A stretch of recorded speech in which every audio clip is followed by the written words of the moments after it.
ये तस्वीरें आप देख सकते हैं हरियाणा के कृषि मंत्री श्याम सिंह राणा करनाल में पहुंचे हैं। आप देख सकते हैं कष्ट निवारण समिति की बैठक की अध्यक्षता करने के लिए आप देख सकते हैं कृषि मंत्री श्याम सिंह राणा आज करनाल में पहुंचे हैं। कुल 13 शिकायतें सुनी जाएंगी, जिनमें से 5 पुरानी हैं, 8 नई शिकायतें। आप देख सकते हैं किस तरीके से मौके पर समाधान करने का प्रयास किया जाएगा। आप देख सकते हैं साथ ही साथ किस तरीके से करनाल के डीसी है वो इनका बुके देकर स्वागत करते हुए नजर आ रहे हैं। हरियाणा के कृषि मंत्री श्याम सिंह राणा आज करनाल में पहुंचे हैं कष्ट निवारण समिति की बैठक सुनने के लिए। ये समझ नहीं आता कि इसको लाइसेंस कैसे मिल गया सर, और ग्रीन बेल्ट के अंदर में इनको कैसे इन्होंने दिखा दिया सर इनको, जबकि 2016 के अंदर में जो मकान बने हुए हैं वहां पर पार्क के लिए उन्होंने दिखा दिया। क्या किसी ने दिखाई नहीं दिया? 16 के अंदर में रिहाइश बन रही है, प्लॉट बन रहे हैं, मकान बन रहे, रहने लग रहे हैं, उस जगह पे इन्होंने कैसे उनको पार्क जैसा कर दिया सर? ये मकान बनाने लग रहे, वो जमीन हमारी है, उसके अंदर ये मकान आप एक काम करो, आप एक काम करो, आराम से शांति से। अगर कोर्ट में वो आदमी गया है ना, बिल्डर गया ना, आपको सम्मान हुआ है ना, आप अच्छा वकील कर करके वहां से लड़ाई लड़ो कि उस पर मकान नहीं बना सकता। अब यहाँ पर जब आपसे यही तो वकील लेके आए थे जब बाद में आपको देखा आपके डर में तो वो आ गया। जब मेरी बात है समझे, फिर वो दिखाई दे लिया देश में तो चलेगा तो कानून का राज ना जनाब, चलेगा तो करूँ उसको। देखो मेरी बात सुनो, हमारे पास तो पैसे अगर कोई अपराधी भी है उसको अपना पक्ष रखने का तो इस लोकतंत्र में उसको अपना लोकतंत्र में उसको संविधान के अनुरूप तो काम दिया है।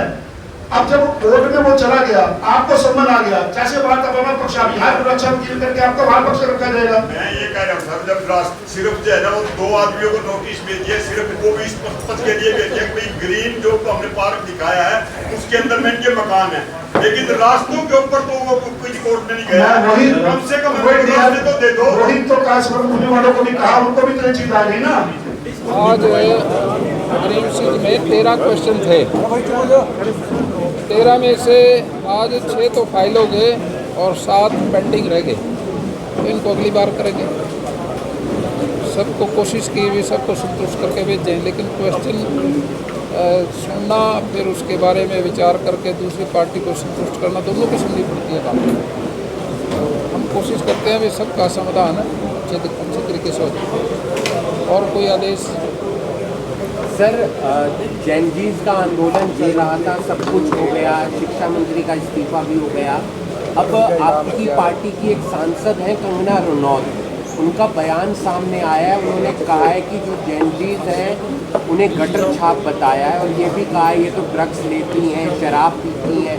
इस तरीके की भाषा आपको लगता है एक सांसद के लिए उचित है?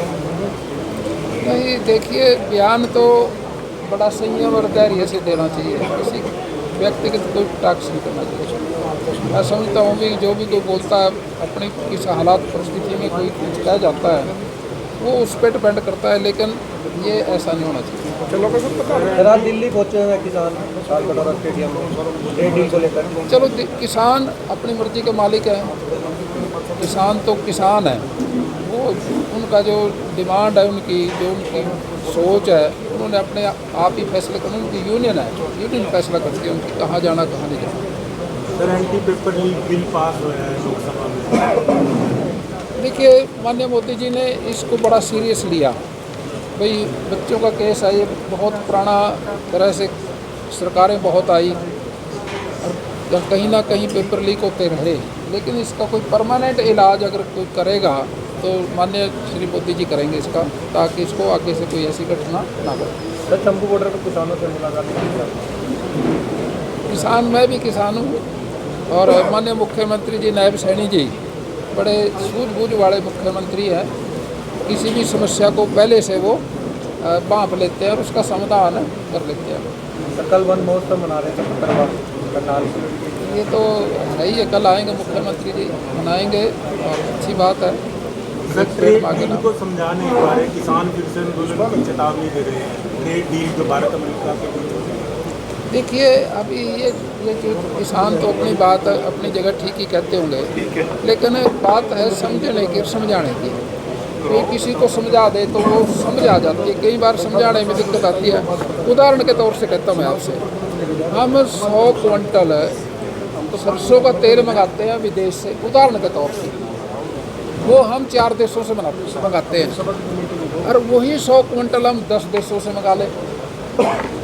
तेल तो उतनी आया ना, पैसे तो उतनी खर्च हुए, लेकिन डीलिंग हमारी ज़्यादा देशों से होगी। इस बात को समझना, जो समझ जाएंगे तो फिर कोई क्वेश्चन नहीं है।